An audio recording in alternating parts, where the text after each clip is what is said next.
The critics are flying high over Airline. They're saying expertly shot and shrewdly edited. Gripping. It's engaging, amusing, utterly relatable. Genius.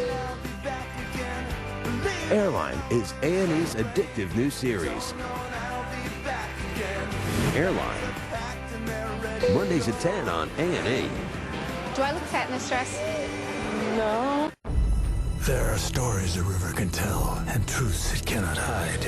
Mystic River, nominated for 6 Academy Awards, including Best Picture, Best Actor Sean Penn, Best Supporting Actor Tim Robbins, Best Supporting Actress Marcia Gay Harden, and Best Director Clint Eastwood. Critics are calling Mystic River the best movie I've seen in the last 30 years. The only special effect is genius.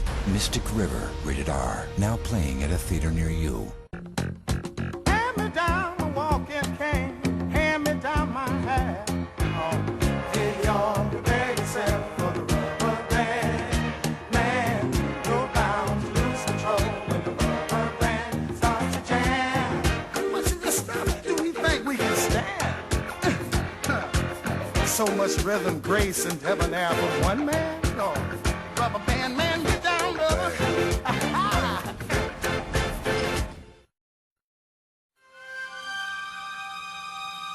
When Muhammad Adib, a young Arab boy in search of a lost goat, stumbles across a dusty cache of pottery jars in a cave near Qumran in 1947, he stuns the world. This is the oldest and most fabulous biblical treasure ever found, the Dead Sea Scrolls. The discovery of the library on the Dead Sea, of all of this material, which we call Dead Sea Scrolls, has been crucial to our understanding of the Bible and the nature of it and who wrote it and when and how and why and what. Because this library revealed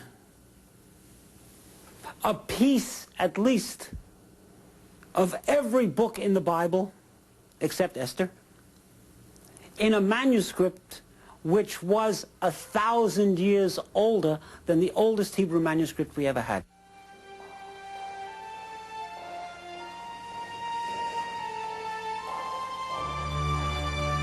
Now housed in Jerusalem's Shrine of the Book, the scrolls were written during an era that spanned the last 300 years of Judaism before the destruction of its holiest place, the Great Temple. They speak of a coming schism that would splinter the faith into opposing factions.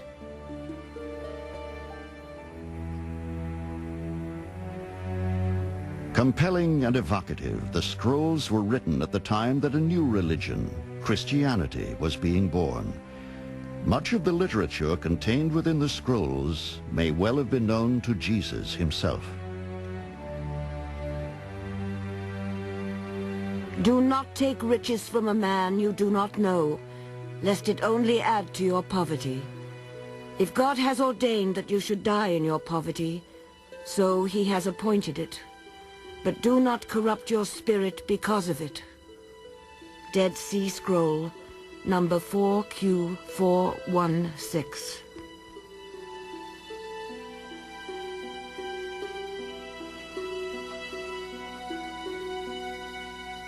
Between 1947 and 1960, 11 caves yielded a total of 800 scrolls and an abundance of manuscript fragments from where they had lain undisturbed for 2,000 years.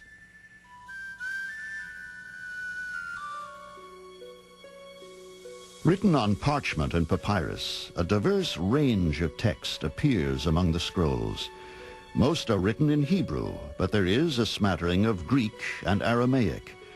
127 of the documents represent canonized texts, the same as those appearing in modern Bibles. But many of the scrolls contain passages that are new and unfamiliar to scholars.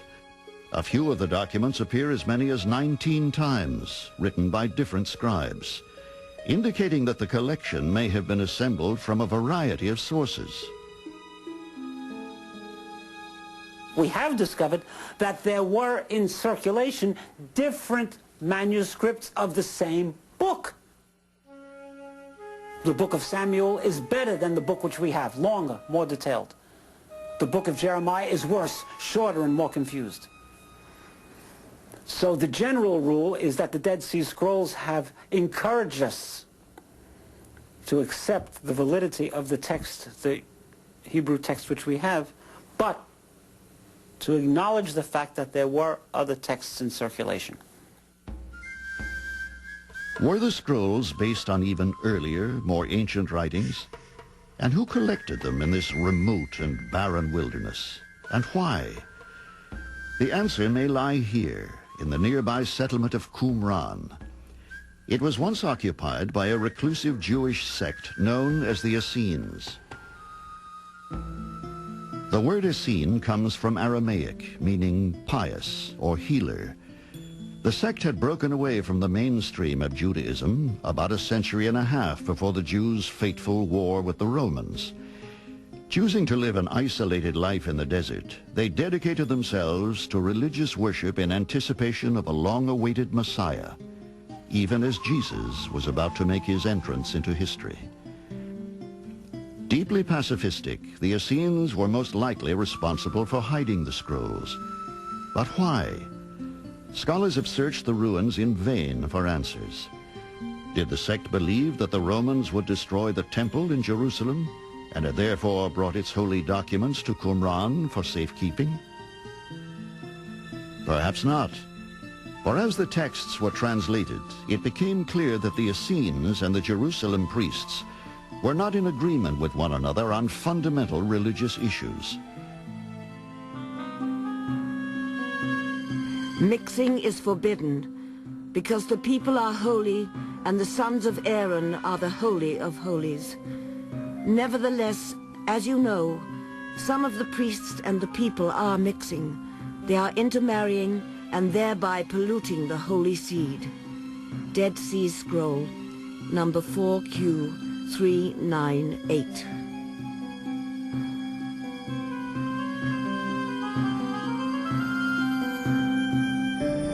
The most unusual manuscript in the collection is a copper scroll found in cave number 3.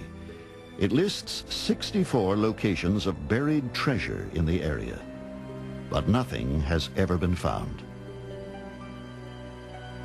It appears that the copper scroll was written on copper rather than on leather like all the other scrolls or papyrus, for the reason that it was a treasure list, a document from the temple. And documents from the temple, that is, official documents, often were written on copper, to judge from parallels in other temples.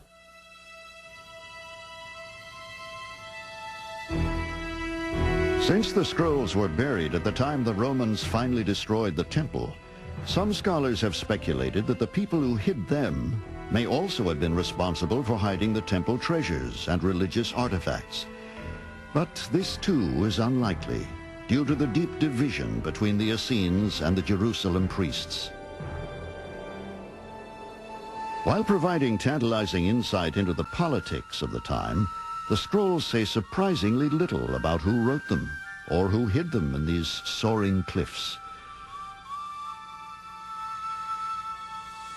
I think the scrolls were probably put in the caves by a group of people who expected to return and get them. At the time of the Great War with Rome, which went from 66 to 70, it's probably the case that only a few people knew where they were.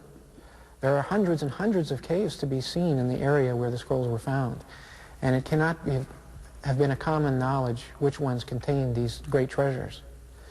So the ones who had the keys perished, probably at the hands of the Romans.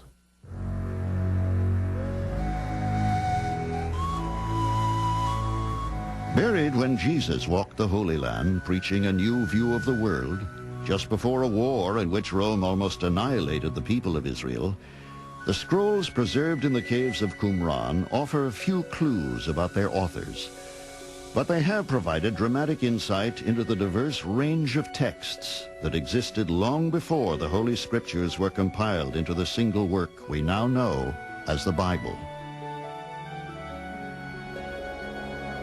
Using this as a springboard, when we return, we begin an odyssey backwards in time.